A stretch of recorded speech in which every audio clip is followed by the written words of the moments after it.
Welcome to the Moulding Health Show. Our goal is to leverage the wisdom and experience of healthcare practitioners to set you on a path of self-discovery and healing. These insights, coupled with a multidisciplinary approach to each area of interest, should provide an invaluable resource to everyone looking for a better approach to health. In this episode, we speak to Zaheera Seedat, an educational psychologist based in Johannesburg, South Africa, about play therapy. So Zaheera Seedat, welcome to the show. I'm glad that we're doing this finally. So maybe just to start off with, just to tell us a little bit about yourself, and we're going to start talking about your private practice and some of the areas of interest that you deal with. How are you doing? Thank you for having me. So my name is Zaheera Seedat, and I'm an educational psychologist. I work in private practice, and I work at an NGO called Johannesburg Parent and Child Counseling Center. So I offer my services there as well, part-time as an educational psychologist. My biggest interest is working with children and doing lots of play therapy. And I really love doing also psychoeducational assessments, which I can also explain a little bit later. Yeah.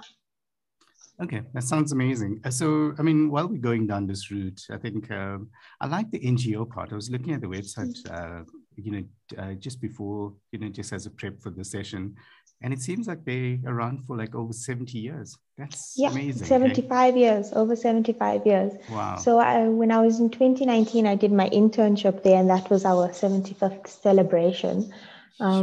Celebrate, and we even have a few psychologists that have been there for years. I'm talking 40 years and 20 years, 30 years. So it's we've been around for a long time. We've moved places, and I'm still very fresh there, being only there from 2019, but I'm very privileged to be still working there in just an amazing organization that really tries to do a lot of great work for our Johannesburg community. So what would you say is their secret for being such a long time in private practice? I mean, so obviously, I mean, you're saying you're just fresh there, but they've obviously already left a lasting impression on you. Is there any secret to it, or is it just that they position correctly in terms of the community? I think, firstly, they are just wonderful people to work with. They're so committed to wanting to help people and to the profession. And they try to help in all different spheres. So we have like our main office where we have children coming in for therapy and for assessments, but then we also have school counseling programs where they actually attach to multiple schools in the Johannesburg area. A lot of our government schools, and we make a lot of contact with them, and there's a lot of hard work that goes into that, but they try and get their feet on the ground to see what services are needed and how we can help, and we go to the schools and we help, and even if there's a death in a school or something traumatic happens, they try and be there to provide the emergency services. And I think they've been able to establish enough of a connection and relationships and foster them so well that, it's easy for others to just call upon them. Okay, that's actually, I know that's slightly off topic, but that was actually that's quite intriguing for me, because I was, it's not many sites where you go and you scroll through the profiles, and I was scrolling through the profiles, and some of them, they looked actually, they're like they've been there for quite some time. So I thought that's quite interesting. And also the location, the location in Johannesburg, I want to put that as, because it seems to be around Yeoville. Is that correct? Yes. So just outside of Hillbrow, quite near the police station. So we're by Empire Road, very close to there. So that's where our main office is. We're in the famous Children Memorials Institute building. So it's a building filled with NGOs, people doing a lot of good work. There's like the teddy bear clinic is there. We even have a dentist there. Fight with Insight. There's many different organizations that are there that are trying to help and assist people. And as a result, we get a lot of children, families coming from the Hillbrow area, Yeoville, just anywhere, Braamfontein, anywhere around just that near part of Joburg. And it's been, quite helpful. And there's also a few of those city schools that are in the area that we can send school counselors to. So our school counselors are essentially volunteers who volunteer to be part of JPCCC. That's the nickname, or not the nickname, the abbreviation for the organization. They volunteer, and they take a day out of their week to actually go to schools once a week and counsel kids. And then we also have like a food parcel program. So for our clients that are seen, there is a food parcel program for those that need the essentials. That's actually so amazing to hear. I mean, it's like, it's again, it's slightly off, where we are, but I think that's one of the reasons for doing this type of show as well, is that I think there's so much of like goodness that comes out of healthcare practitioners that almost like, we don't really recognize. And I think, you have such a huge opportunity to do so much of good stuff. I always think, from a community point of view, we grew up knowing that, education was always a key. But I think, what healthcare practitioners give you is that other aspect of, the social, how do you fit into society? And I think that's, it's amazing that you guys are doing that, because I can just imagine, anyone that's a recipient is probably, benefiting hugely from that. Because it's not just about the food parcels, I think, although that's a vital step to it. But I think the other supportive aspects are amazing that you can provide that. No, definitely. They really do a lot of amazing work, and really do try to help a lot of families. We take on a lot of difficult cases. We work with abuse, the most challenging of cases. But we really do try and make that difference, and you do see it. You really do. So let's talk about play therapy, because so my little boy, I mean, I know play therapy because my little boy has been, for through OTs and physios, and so I got a glimpse of that. But it's always intriguing for me on how that works. Can you give us, like, can you take the curtain back a bit and tell us why it works firstly, and maybe what is it? So for anyone that's listening to this and they're not sure what it is, tell us what play therapy is, and then maybe tell us a little bit about why it's so effective, I suppose, for kids. So I think it would be useful to start with, how you and I are having a conversation right now. And we are using words. We're communicating our feelings, our thoughts with words. So with play therapy, children use play to express themselves. They're using play to express their thoughts, their feelings, their fantasies, anxieties, defenses. And we see it all in their play. So one of the pioneers for play therapy, her name was Melanie Klein. And she was the first person who encouraged children to do this. So as children played, she would make interpretations based off their play. And this would also allow her to gain insight into their internal world. So what is happening inside their heads? Is it a more aggressive, angry world? Is it something that's very scared? Is it someone who's very anxious? So she could see and evaluate through their play. And so this technique of hers is what is, or has evolved into what is commonly known as non-directive or child-centered play therapy. And how it works is that, so with this approach, it's very non-directive. We don't tell a child what to do. We allow the child the freedom to play as he or she chooses. So in this way, the child is able to express themselves, and the therapist can identify and reflect a child's thoughts and feelings back to them, and also allow their feelings to be accepted. So this in turn allows the child to actually deal with their feelings and thoughts, because we're going to confront them through these interpretations. So the child therefore has an experience of a person who's able to hold their difficult feelings and have them acknowledged, which is quite an unusual experience for a lot of children. I don't know if you want me to elaborate. Yeah, no, that sounds really cool. I'm just going to do a second break now, because I'm just hearing some, I don't know if it's a friction on the headphones or something, but it's like yes, can you hear that as well? Yeah, every now and then there's a scratchy sound. Yeah, I don't know if you picked that up. Is it? See? Okay, cool. Is it just me? I didn't hear. We'll edit this part out, so don't worry about it. But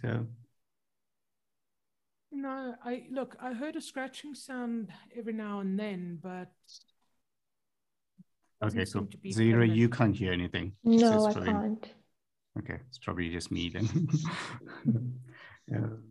Okay, cool. So we'll start it off from here. So Shaz, maybe you can lead with the next question.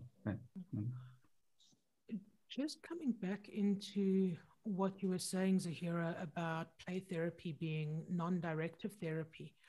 What I'm understanding from that as well is because as a trained therapist, you're able to pick up the cues from a child whilst they're playing. It also means that you're giving them the opportunity to communicate with someone on their level instead of them being told what to say or what to do. Is that a correct understanding? Yes, definitely. So we don't have them, coming in and be like, we're going to be doing this activity today because it's not school. We don't want them to think of it as school. We want them to think of it as a safe space for them to actually freely express what is on their mind. I think it's so important to imagine what it is like for a child at the end of the day to be coming into a play therapy space. Yes, there's toys and everything, but it's still a very anxiety provoking experience because they don't really know why they're coming. The parents are probably just bringing them there without really having a conversation, or not even having idea about what we're going to do today. Am I in trouble? Have I done something wrong? Is that why I have to come to this place, to this strange lady who all of a sudden is talking to me about my feelings? It's a very confusing experience for them. And when you allow them to just come in and let them dictate the space, you can offer them a little bit more comfortability, but even a space to address that initial anxiety of coming into a strange space and seeing how they react to that. I like that. Sorry, Shaz, go for it. I really like that. But I suppose also by doing it that way, you're also giving the child an almost a sense of some sort of control, because when they come into that session anxious because they don't know why they're there, the fact that you're not telling them, okay, you need to sit down and do this, would that also help with just giving them almost that little bit of feeling of, okay, this is maybe something that I can be in control of? Definitely. I think it also what we do is that we remind children why they are coming. So we do tell them, like, when you introduce them, introduce yourselves and why you say, this is why you're coming to see me. Tell them your name.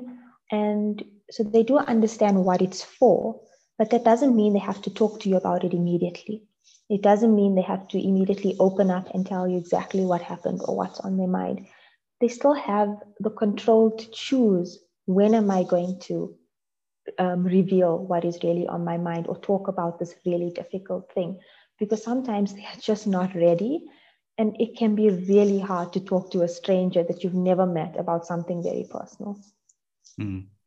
Yeah, I suppose we're talking about, as you said, I mean, there's some severe cases, but I must admit, I've been through to many educational psychologist rooms, and you guys have like the best toys. So I mean, I'm sure any kid that's walking in there, it's almost like it's very cool. So that almost drops the guard a little bit. But I definitely hear what you say in terms of the it's someone unfamiliar, it's a stranger. And if they have to talk about really personal stuff, I mean, I can imagine that takes quite some time to build that trust and for it to be seen as a safe space. Are there any like tips and tricks that you normally do to gain I'm just thinking of it from a parent point of view or interacting with kids. I mean, is there certain, I mean, do you get trained for this? Maybe that's what I'm asking. Is that, or does it come with each person that they find their own space? Yeah, definitely each child has been very different. Like some children you'll see are naturally more, extroverted, they settle in a bit more comfortably, they can talk to you. Whereas others are a lot more anxious and shy, and they'll kind of like go to the one end of the room as far away from you as possible. So each child is so different, and we cater to the needs as we go. So sometimes, if we sit in silence for a little bit, it's okay. And then I would usually comment on, how strange of an experience this is, how, weird it actually is to be sitting here with me right now. And I wonder what's going on in your mind. And maybe you want to tell me. Or, and if after that it still feels like a struggle, then maybe then we could do icebreakers. So you can like play a game of cards with them, a little board game or something, just so that they can see you as a safe person and kind of build that relationship. But you also comment on it. I think that's the important part, that we comment on how difficult it is to be in the space for them right now. And we make it known to them that we can see them. Actually, it's really hard for them to be here, and they don't really know what to do when they're feeling really shy, and that they need that little help. I like that. And I'm curious about what you said about before, this person that came up with play therapy. And before that, what did educational psychologists do before play therapy? Yeah, so there wasn't, like for educational psychologists, that being an educational psychologist is a multifaceted thing, and the play therapy is very much one aspect of it. So I can't exactly say what educational psychologists used to do back then in like the early 1900s. And I think, not much is actually known about how kids' feelings were addressed before this. I think with Melanie Klein, she was the first person to say this is how it's going to be. Not how it's going to be, this is how we're going to try and do it. We're going to try with this non-directive approach and just have the child be there in the room, and we're going to try and make those interpretations. And I think before this sort of wave of psychology, there was a different one. So it's a whole other thing to go into, but there's different types of psychology. So you have like a psychodynamic or psychoanalytic perspective, which is, what Melanie Klein was. And, after that, you have more cognitive, which is known like your CBT, cognitive behavioral therapy. You have directed behavioral therapy. So these are all different approaches. And I think just different approaches were used with children before this. And I mean, when I think about that, so you mentioned psychodynamic. I mean, that's a very structured approach. And I suppose with kids, you want that unstructured approach that you can really elicit those interactions that you want, or those discussions maybe. Yeah, definitely. Okay. Shaz, anything on this?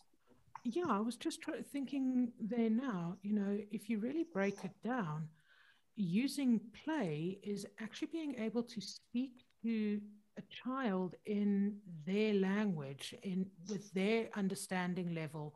I'm assuming that a child's going to play through that emotion, as opposed to being able to come in and say, I'm really upset because Johnny at school is a bully. The way he plays, the skill that you have, Zaheera, as an educational psychologist, is to interpret the language he or she's using through play to say, okay, there's an issue at the school, because maybe the youngster doesn't quite yet know how to say, I'm being bullied by Johnny. Definitely. It definitely comes out in the play. Like you can have lots of fighting in a play, or, there'll be characters, and you can kind of pick up themes and feelings, I think, from that. And, then you can chat to parents from there and be like, I've noticed this is coming up in the sessions. What do you think of it? Is there something happening in an environment, whether it's home, school, play environment, that could be influencing this aggression, this anxiety, and you work it out with the parents. And that's why our background history is very important, and the reason why they're coming. And it definitely all comes out, and you can use the play to address the angry feelings. And you can say, that doll looks so angry when he's doing that, or he's feeling so angry, and I wonder if you sometimes feel like that. And you use it as a tool to engage with them. And so I read this book some time ago on trauma, and So, but they were talking about, when you go through a traumatic experience, you almost like blank it out sometimes. So you can't even express, like what you felt, because you just know it's a feeling. And so do you find that, like, does play therapy help with that? So where they can't really articulate what, they just know something is not right, or they're angry with something. Is that how it normally works? Definitely, definitely. So what happens is that as they're playing, so you'll notice with trauma, one of the things that a lot of children who have gone through trauma engage in repetitive play. So they'll play the same thing over and over again, because it's that feeling is still circulating in them. It's not being alleviated. And then we talk to it. You use your words to talk to it with them, and kind of link it to the trauma that's happened, and say, I wonder if you felt like this, if you've, depending on what they're doing in their play, if it felt so chaotic, or you felt so angry afterwards, or you feel really, really sad about what happened, and just kind of gauge it from how they are playing, and then link it to what happened with the trauma through your words, that they're making sense of it. Yeah. And with the day and age that we're in, because I always look at our kids and it's always weird, because the happiest thing that they could be doing is just in front of their iPads. Do you find play therapy is a lot more difficult as the years go by in terms of kids being able to play? Or is that? I actually have encountered a bit of that. So some children are really able to come in and play, and there's other children, because of the online gaming like Fortnite and Minecraft and all of these things that they're engaging with, they kind of forgot what it is to actually just play with others, or that it has become the norm of playing. Like, they don't sit and play with each other games outside. It's now we're playing online these games together, and I've seen that where children have really struggled, but we talk about the difficulty. I've spoken about it with them, like, we don't have these games here, but I wonder what else we could do here that will that will remind you of the game, and then they'll try and play with that. Or what happens if we talk about the game? What do you wish you were doing in this game? And then they tell you about the game and what they do in the game, and you can kind of gauge what's happening, using that as a tool as well. I think also what happened, if I can relate an experience, was that with COVID happening, a lot of our work was moved online, especially last year when we went into a hard lockdown, and no one was allowed to leave home, and we still had to try and continue seeing our clients. I actually had a client who would show me his online games in the sessions, and it actually became quite a useful tool to be able to explore his feelings, and him feeling competent and working on his self-esteem. It was quite a useful tool, and I was very surprised by it. But yeah, so there is the benefits of it, and also just the downs of it as well, because it is kind of sad to see that your kids don't play as much anymore with each other, and they don't have that interactive play, and that it's one that has moved to become very virtual. And I think COVID hasn't helped that. With COVID, they are forced to actually move to playing with each other virtually to keep some kind of relationship. And I can't help but smile, because I remember reading this academic paper, and I was actually speaking to another educational psychologist about this. But what the paper seemed to reference was the fact that there might be a space, and it might not be now, but where therapists actually go into the online world, and you're almost like, doing therapy while seeing. So you can almost like imagine Minecraft, and you as another character in Minecraft walking around with the little one, and then it would be play, but virtually. And so it's almost like a new research topic or something. I haven't seen it in mainstream as yet, but it's interesting that you mentioned that story, because I can kind of see that. I can kind of see how that could, because if I look at my little boy, he's like so free when he plays Minecraft. He can do anything he wants to, and as long as the game facilitates, obviously what you can do from a normal therapy session, it'll be interesting to see how that space opens up as well. I definitely think so. Yeah, Shiraz and I have a little bit of gaming in us, so yeah, it's always interesting to talk about that stuff. But it's quite amusing for me to see, almost like therapists starting to like learn these online games so that they can do therapy better. That'll be quite an interesting day. Forced to. Okay. So. Yeah, I'm picturing that, playing Call of Duty with my therapist. I don't think that would I don't think Call of Duty would make it on the list. Yes. Yeah. But again, But it's definitely a direction that things do seem to be going in. And if there's a way to kind of merge that loss of, outside playing with toys and friends and somehow move to something that gives you the same sort of release online that therapists can also help with and pick up those telltale traits, it's definitely helpful. But I do agree, it's sad to see how many kids actually just don't play anymore. Yeah, and if I look at the, you mentioned the types of therapy. I mean, there's the equestrian one, where you use like horses or dogs, and so I mean, I think educational psychologists are well poised in terms of almost like offering a different, view on how therapy could be useful. I just have to wonder though. So at what ages does this actually apply to? I'm assuming that preteens are different, toddlers maybe different, teenagers different. So do you have like different almost approaches depending on the age of the patient? Yes, definitely. So when we're working, so usually if you're working, we've had done therapy with kids from few months old to 2 years. So that's called parent-infant psychotherapy. So what happens in those that mom is generally in the room or dad are in the room, and we work with mom trying to understand a baby, because that's what they are. They're babies and almost to be toddlers. From about 3 years to about 5 years, it's called an under 5 approach. So what happens is that we have mom in the room with the child. So the child's playing, but we try and facilitate working on the relationship between mom and child.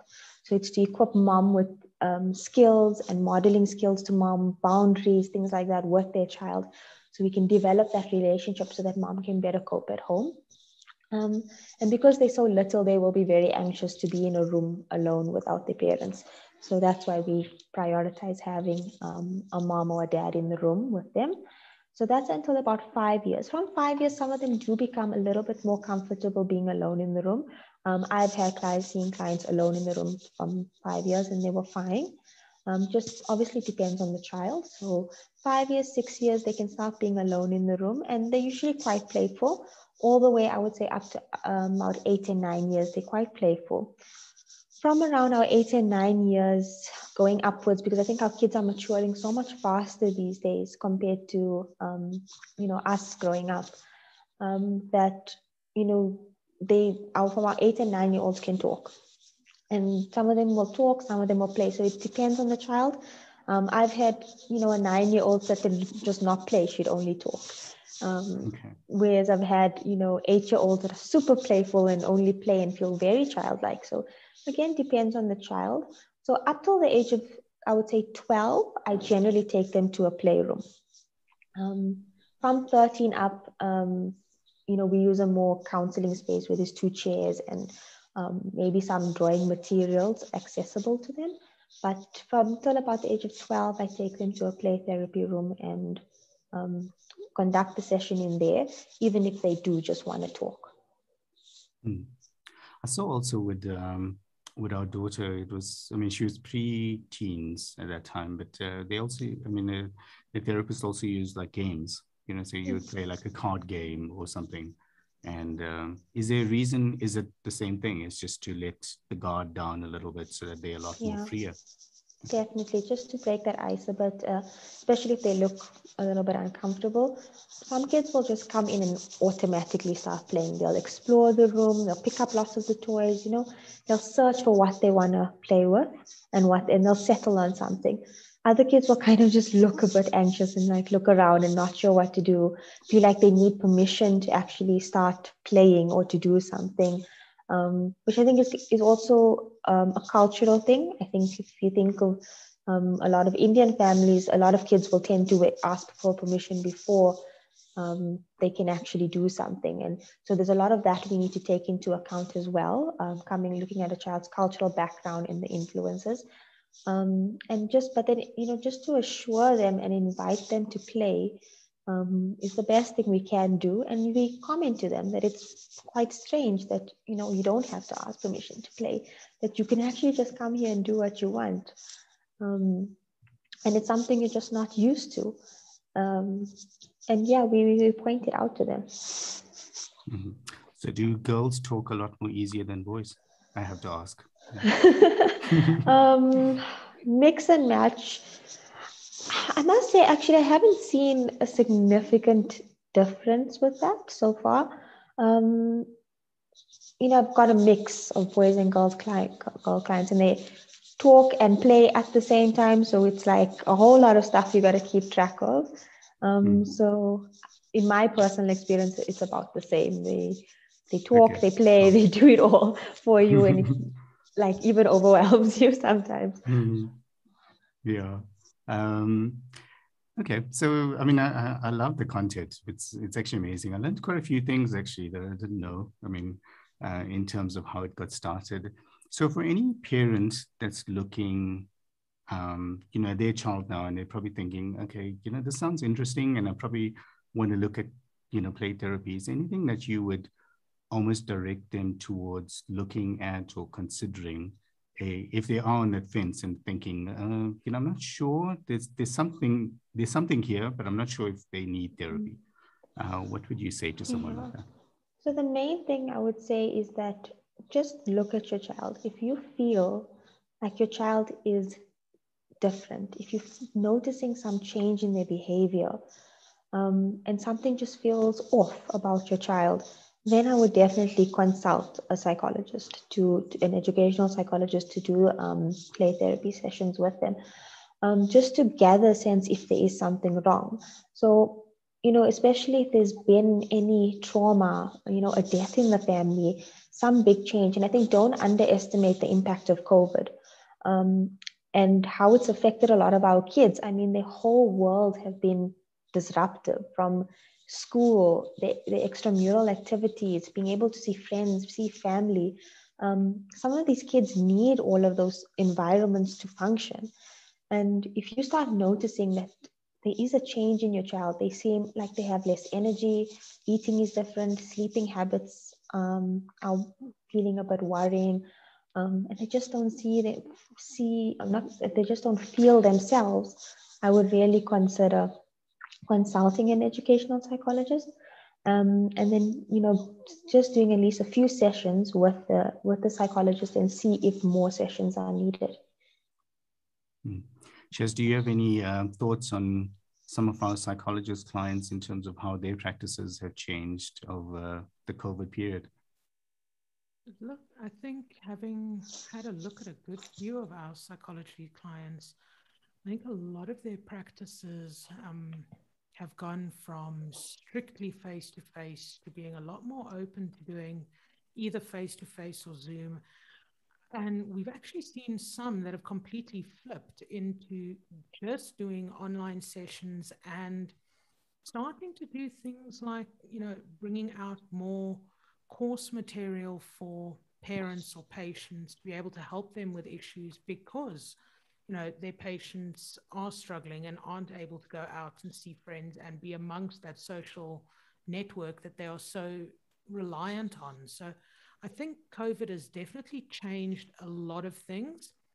But I mean, just personally from home and my family experience, I can tell you there's a lot more anxious people around at the moment than there were, 2 years ago. Or maybe we're just noticing the anxiety a lot more now than we did 2 years ago. And if adults are anxious and worried, I can only imagine how that translates down to children. 100%. What I liked about what you said, Zaheera, is like it's such a different world, and we're not even sure what COVID, the impact of it. And if I just think of the mask thing, we joked this morning, we were talking about the masks, Shaz and I, but it's like almost like a normal thing that everyone just puts a mask on now. And I can't imagine in the kid's mind, how this like translates, because, our kids have never asked, why do, well, they've asked, why do they put on the mask and stuff like that. But, they take it for granted that that's what we do. But, a year and a half, we were not doing this stuff. And I was telling Shaz, when I saw people with the blue masks on before, obviously COVID hit, I would always think, but they've been such hypochondriacs. But, it's actually such a normal part of like everyday life now. It's a completely different world. And I think of like little kids who, this is their norm. Like people wearing masks is normal for them, whereas you have these little bit kids are older than them are like, but this is not normal. This is not how school used to be. It's such big transitions that they have to manage. And, we all have been so uncertain with COVID. We've all been anxious. We all didn't know what to expect, like, especially when we went into that first lockdown where, like a month of just being at home and you weren't allowed to leave unless you need the groceries. And, the whole world changed. And we as adults, I think, became very anxious as well. And I think of lots of families where, jobs had to change, much like the psychology profession of having to move online. And, so we're all trying to keep up and we're all feeling the anxiety. And then I think kids pick up on this. They pick up on their parents' anxiety and the stress. And then they start feeling anxious and stressed. And I think it took a while for people to calm down and get into this new routine. And I think we are getting into a routine, but every time the waves hit, things get a lot more anxious. There's a lot more deaths. People are losing family members. And again, all the anxiety and the loss and the sadness just comes up again.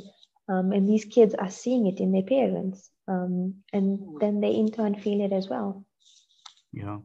So going with what you said and what Chaz said, I never thought of that. But, as you were speaking, I was just thinking, like how they always say dogs can kind of feel, and it's weird that I'm, using animals to kind of bring the point out, but they almost can feel that, that's the change in the room, like if a stranger comes in, I can just imagine with kids feeling that anxiety, I never thought of it like that, but, it's almost like that unwritten rule that they're processing it probably in a different way, but it probably comes out in their behavior and their approaches. Yeah. So that's actually interesting. I think they struggle to process it. I think when you see your parents really overwhelmed and anxious and not in a good place, automatically you start feeling it. But the only thing, you don't know how to make sense of it. And a child doesn't know how to make sense of it. And, they left with all of this in them. And then what happens is that parents tend to be able to resolve, like they resolve whatever's going on. They can contain themselves, make it easy. But then a child is left with all of those feelings and worries unresolved. So it is very important for parents, when they're noticing that the child is worried about them, asking them if they're okay a lot, things like that they tell them that, you know what, we are okay. I'm going to make myself better doing 1, 2, 3, and letting them know that I am going to be better so that they can worry less. I love the way how you said that. You like just made sense of the world, but like it's almost like you need to explain to parents how to parent, because our parents when you're in the swing of things and as adults, with all of the pressure. We tried homeschooling last year and it was a disaster. Between, work and homeschooling and kids and house, I know it's, so yeah, it's so easy, to tell parents that that's what they should do. But I think there's something lacking in terms of almost like parenting. I know there's parenting courses, but it's almost like, how do you communicate to your children? And what you said was quite key. And I always find, in the like abuse cases and stuff like that, people always say, there's a clear change in behavior. And I always wonder, how do parents not see that? But as you said that, I'm probably thinking, maybe there's clear markers that you need to tell parents. Actually, if you see this, you need to stop and you know, uh, and seek help. But we live in a world where I'm actually quite excited for a psychologist, because we live in a world where it's not taboo to say I'm going to go see a therapist, or my child needs to go see a therapist. Whereas I think when I was growing up, if you were going to see, I don't think I knew what a psychologist was, actually, to be honest. I knew what social workers were, but psychologist wasn't in our vocabulary. I would have thought that's weird, but now I think it's quite acceptable. And I think, especially over the last few years, for someone to almost become a better person, you go see a psychologist. And I think the world is changing that way. Do you find that as well? Yes, I definitely do. I think the stigma is less, but it's not gone. I think there's still a lot of work. Like I know personally in the Indian community, it's very much still there. People still don't like even if I tell people I go to therapy, it's why are you going to therapy? Like you get a funny look. And I'm very one who advocates for mental health. So I'm very happy to tell people I go to my therapist and I see her weekly and just try to make it a norm and that it is okay to seek help. And I think there's still a lot of, and I think actually speaking to a lot of people from different kinds of communities, not just Indian communities, but all kinds in this country, they've all had the same issue where there are people that are still very concerned when they see you're going to a psychologist because they automatically think that you have like a serious mental illness, that you're crazy or that you having hallucinations or seeing things. The possibilities are endless of what they imagine, but that it's only meant to be for people who are crazy, not for us normal people that are functioning. And I think with psychology developing so much and the different sections developing, so we have our clinical psychologists, our counseling psychologists, our educational psychologists. It allows us to see that different parts of mental health can be addressed. We can have our kids' mental health being addressed. We can promote emotional literacy. We can those who need to be hospitalized, will be seen by those types of specialists who've been trained to address those issues. But there is a gap and a bridge for those that just want to grow as individuals. Okay, that's really cool. Shaz, anything from your side before we ask Zaheera to maybe close it off? I think this was amazing. I mean, I think for anyone that's searching for play therapy, this will be one of the resources people would look at. Anything on your side? I just want to touch on the last thing that Zaheera said there, and I have to agree.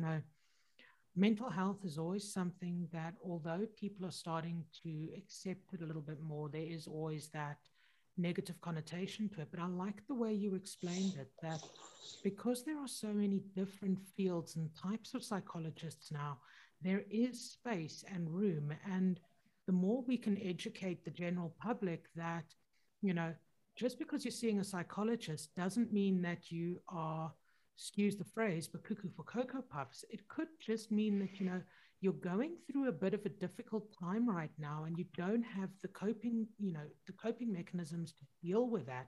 So you're seeking help from a professional. And, for me, I look at it the same as, everybody gets the common cold. And if, invariably we'll first go to Dischem and get Vicks and Medlemon and eventually then consult with the GP because Vicks and Medlemon aren't working. And I think in some cases, that's the way people need to start understanding that I'm going to see a psychologist because the Vicks and the Medlemon isn't working, but this person can give me the tools that I need to fix this. And it doesn't necessarily mean that I'm off my tree. It just means that somebody is reaching out for help. And I think we need to start understanding that people do need help. Maybe as kids, they weren't taught how to cope with feelings of anxiety or feelings of anger. And now as an adult, they're getting that training from a professional instead of going down the other route of just leaving it undiagnosed and eventually just not getting to where they want to get to in life because you're so scared of what somebody else might think of you. I like the way you said that. So I remember being at a workshop, and I think I've said it once or twice before, but it was quite sobering when when the speaker was saying that even adults have tantrums, and I always thought of that. And it's almost like we're so hard on kids. You can't do this and you can't do that, and as soon as you become an adult, then it's actually okay. You can do anything.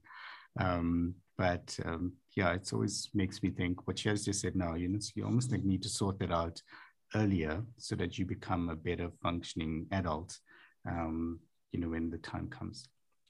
But Zaheera, yeah, I just want to let you close off just by saying, is there anything that we missed in terms of play therapy or young adults or, little ones considering therapy, or more for their parents considering therapy, that we probably missed? And then, yeah, we can just close off.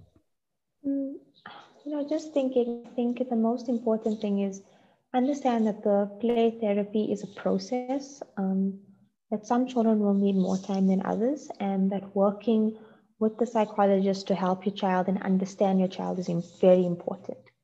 I think that's one of the main things. And I think what's also important to mention is that when you are conducting play therapy, you are ultimately entering into a very unique relationship with a child. This relationship is one that is much freer for a child, and therefore, as a therapist, you hold just a lot of responsibility. Because at the end of the day, you're offering to this child something very different. You're offering them an experience which a child is able to hold on to. They can attach to it, they can negotiate with it. You let the child use you. You let them become angry with you. You let them express how they truly feel, but still show them at the end of the day that, yes, even though you're angry with me, that's okay. We can repair from this. We show them that with every rupture, there can be a repair, and we model that to them. And we sort of teach that through them, through the relationship with them. So we don't actively tell them these things, but we give them that experience. And so this is this unique containing experience for the child, and you're containing their anxieties, you're containing their fantasies, but you're allowing them to explore their thoughts and feelings and just have it all acknowledged and accepted.